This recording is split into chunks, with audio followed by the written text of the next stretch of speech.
DGISPR نے واضح کر دیا، کہا PTI کا ذہنی مریض جو فوج مخالف بیانیہ بناتا ہے، بھارتی میڈیا اس کو بھرپور طریقے سے چلاتا ہے۔ تحریک انصاف سے سیاسی ڈائلاگ کے سارے دروازے بند ہو چکے۔ وزیر اعظم کے کوارڈینیٹر برائے اطلاعات خیبر پختونخوا اختیار ولی خان نے کہا، مذاکرات کے دروازے بند کر کے PTI گہری کھائی میں گر چکی ہے۔ PTI کی اگلی خواہش خیبر پختونخوا میں گورنر راج کا نفاذ ہے۔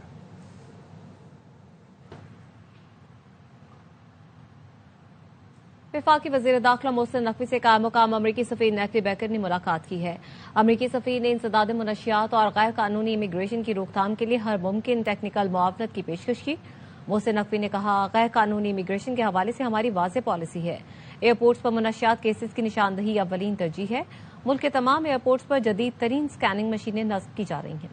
انسداد منشیات کے لیے زیرو ٹالرنس پالیسی پر سختی سے عمل کر رہے ہیں۔ محسن نقوی نے کہا، افغانستان سے آج بھی منشیات درجنوں ملکوں میں پہنچ رہی ہیں اور نوجوان نسل کو تباہ کر رہی ہیں۔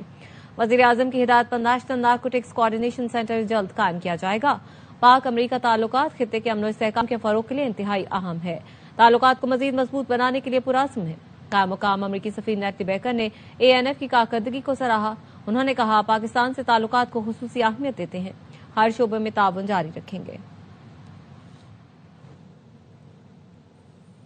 افغانستان میں انسانی حقوق کی سنگین صورتحال پر آسٹریلیا نے افغان چیف جسٹس اور 3 وزراء پر مالی اور سفری پابندیاں عائد کر دیں۔ وزیر خارجہ کا کہنا ہے، یہ پابندیاں افغانستان میں بگڑتی انسانی صورتحال کے باعث لگائی گئیں۔ افغان طالبان کے اقتدار میں خواتین اور لڑکیوں کو حقارت اور حقوق سے محرومی کا سامنا ہے۔ جن 4 عہدیداروں پر پابندیاں عائد کی گئیں وہ خواتین کی تعلیم، روزگار اور نقل و حرکت کی آزادی محدود کرنے کے ذمہ دار ہیں۔ بین الاقوامی فوجداری عدالت نے افغان چیف جسٹس عبدالحکیم حقانی کے وارنٹ گرفتاری جاری کر رکھے ہیں۔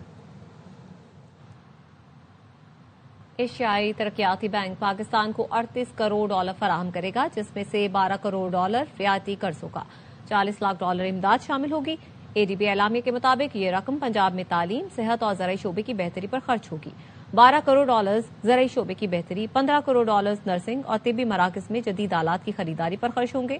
$10 کروڑ 70 لاکھ پنجاب کے سیکنڈری اسکولوں میں جدید تعلیمی سہولیات اور سائنسی علوم کی بہتری پر خرچ کیے جائیں گے۔ پاکستان سمیت 8 مسلم ممالک نے رفح کراسنگ کو یک طرفہ کھولنے کے اسرائیلی بیانات پر تشویش کا اظہار کیا ہے۔ 8 مسلم ممالک کے وزراء خارجہ کے مشترکہ اعلامیے میں کہا گیا، اسرائیلی اقدام کا مقصد غزہ کے رہائشیوں کو مصر منتقل کرنا ہے۔ وزراء خارجہ نے فلسطینیوں کی جبری بے دخلی کی ہر کوشش کو مسترد کرتے ہوئے غزہ کے شہریوں کی آزادانہ نقل و حرکت، انسانی امداد کی بلا رکاوٹ فراہمی کا مطالبہ کیا۔ اعلامیے میں صدر ٹرمپ کی امن کوششوں کو سراہتے ہوئے مکمل جنگ بندی برقرار رکھنے اور غزہ کی تعمیر نو کے فوری آغاز کی ضرورت پر زور دیا گیا۔ بابری مسجد کی شہادت کو 33 سال مکمل ہو گئے۔ 6 دسمبر 1952 کو اتر پردیش کے شہر ایودھیا میں انتہا پسند ہندوؤں نے بابری مسجد کو شہید کیا تھا۔ بابری مسجد کی شہادت کے دوران 2000 سے زیادہ مسلمان شہید اور ہزاروں زخمی ہوئے۔ جسٹس منموہن سنگھ کی تحقیقاتی رپورٹ میں BJP رہنماؤں سمیت 68 لوگوں کو مورد الزام ٹھہرایا گیا، لیکن اس کے باوجود بھارتی سپریم کورٹ نے بابری مسجد کی شہادت میں ملوث تمام ملزمان کو بری کر دیا۔ ہیومن رائٹس واچ کے مطابق بابری مسجد کی بے حرمتی بین الاقوامی اصولوں کے منافی، اقلیتوں کے مذہبی حقوق کی سنگین خلاف ورزی تھی۔ اسٹرک فار جسٹس نے بھارت کو امریکی پابندیوں کی فہرست میں شامل کرنے کا مطالبہ کر دیا۔ تنظیم کے رہنما گرپتونت سنگھ نے امریکی صدر ڈونلڈ ٹرمپ کے نام خط میں بھارت کو قومی سلامتی کے لیے خطرہ قرار دیا۔ کہا، بھارتی ایجنسیاں بیرون ملک قتل کی سازشوں میں ملوث ہیں۔ بھارت میں سکھوں پر سیاسی اور مذہبی جبر کیا جا رہا ہے۔ انہوں نے بھارتی شہریوں پر سخت سفری پابندیوں اور سکھ برادری کو استثناء کی سفارش کی۔ بھارتی آؤٹ سورسنگ کمپنیوں پر ویزا فراڈ کا الزام لگاتے ہوئے کہا، بھارت کو سفری امیگریشن پابندی کی فہرست میں شامل کیا جائے۔ بھارتی ایجنسیاں بیرون ملک قتل کی سازشوں میں ملوث ہیں۔ سکھوں پر بھارت میں سیاسی اور مذہبی جبر جاری ہے۔ روسی صدر ولادیمیر پوٹن کا دورہ بھارت نشستن گفتن برخاستن ثابت ہوا۔ برطانوی میڈیا کے مطابق روسی صدر کے دورہ بھارت اور نریندر مودی سے ملاقات پر دنیا بھر کی نظریں تھیں، لیکن دونوں رہنماؤں کی ملاقات میں کسی بڑے معاہدے کا اعلان نہیں کیا گیا، نہ ہی دونوں ممالک کے درمیان کوئی دفاعی معاہدہ ہوا۔ پوٹن مودی ملاقات میں سخوئی جہازوں کی ڈیلیوری، اپ گریڈیشن میں تاخیر اور S-400 سسٹم کی مزید خریداری پر بھی کوئی پیش رفت سامنے نہیں آئی۔ نریندر مودی نے پوٹن کی جانب سے رعایتی قیمت پر روسی تیل کی بلا تعطل فراہمی کی پیشکش کا بھی جواب نہیں دیا۔ امریکی صدر پہلے ہی بھارت پر روس سے تیل کی خریداری پر ناراضی کا اظہار کرتے ہوئے ٹیرف عائد کر چکے ہیں۔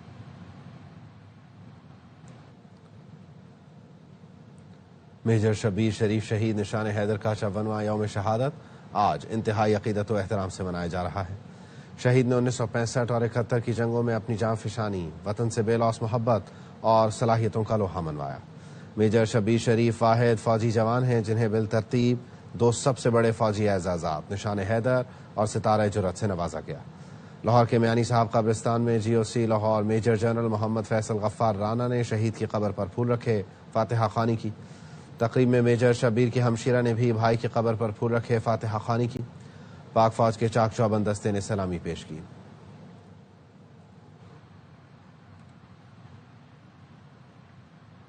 پاک فوج نے میجر شبیر شریف شہید نشان حیدر کی 45ویں برسی پر خراج عقیدت پیش کیا ہے۔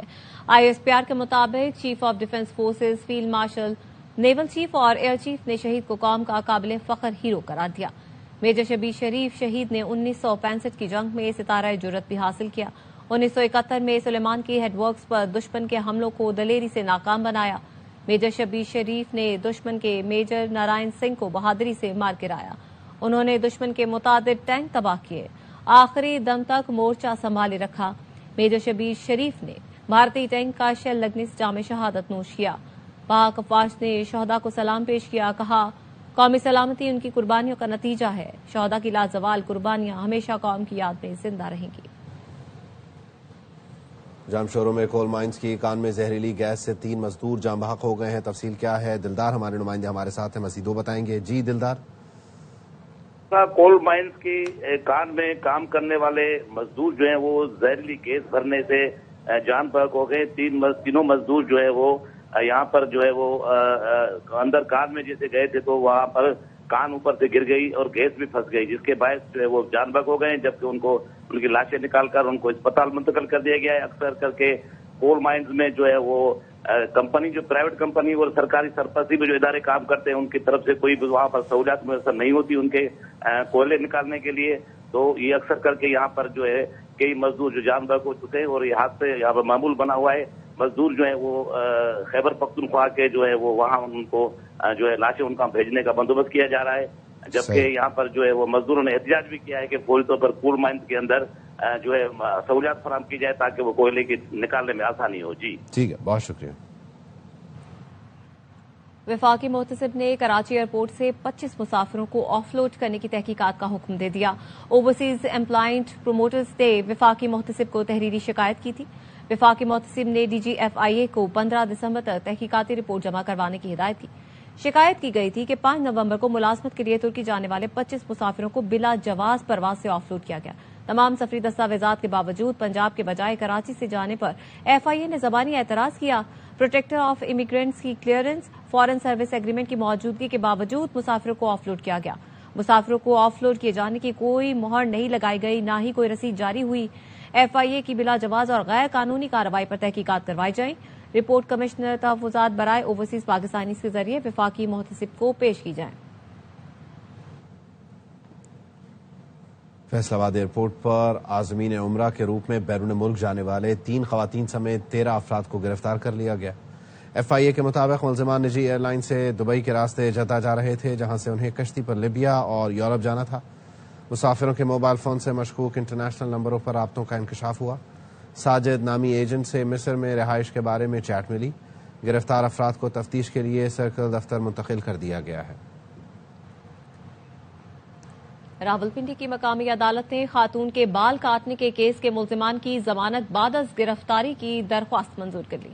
عدالت نے ملزمان انیس خان اور جلیل خان کو 50-50 ہزار روپے کے مچلکہ جمع کروانے کا حکم دیا۔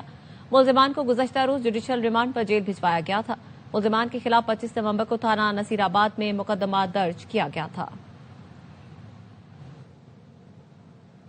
اپڈیٹ کریں آپ کو 35ویں نیشنل گیمز کی افتتاحی تقریب اس وقت ہونے جا رہی ہے نیشنل اسٹیڈیم کراچی میں، اور اس تقریب میں شرکت کے لیے بلاول بھٹو زرداری نیشنل اسٹیڈیم کراچی پہنچ چکے ہیں۔ بلاول بھٹو زرداری 35ویں نیشنل گیمز کا افتتاح کریں گے اور یہاں پر آج رنگا رنگ تقریب کے ذریعے 35ویں نیشنل گیمز کا آغاز ہو جائے گا۔ شام میں موسیقی کا تڑکا بھی لگے گا اور پاکستان بھر سے مختلف ٹیمز اس میں حصہ لے رہی ہیں، مختلف کھیلوں کے مقابلے ہونے جا رہے ہیں اور کراچی کو ایک عرصے بعد تقریباً 18 سال بعد یہ اعزاز ملا ہے کہ وہ نیشنل گیمز کی میزبانی کر رہا ہے. وزیر اعلی سندھ مراد علی شاہ، صوبائی وزیر کھیل اور chairman Pakistan Peoples Party Bilawal Bhutto national stadium پہنچ گئے ہیں.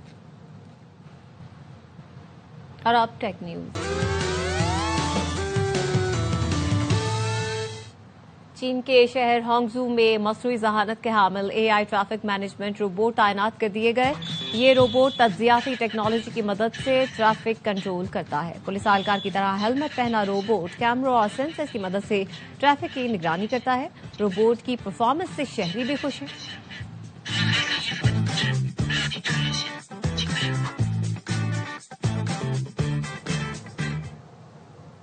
اور اب انٹرٹینمنٹ نیوز. محبت کی کہانی کامک بک کی زبانی. گلوکارہ ٹیلر سوئفٹ اور ان کے منگیتر ٹریوس کیلسی کی داستان کامک بک کے رنگین صفحات پر زندہ ہو گئی، جس کے ہر صفحے پر سوئفٹ اور کیلسی کے محبت بھرے تعلق کو دلچسپ انداز میں پیش کیا گیا ہے، جنہیں قارئین کامک بک میں پڑھ سکتے ہیں. نیوز بلیٹن سے فی الحال اتنا ہی.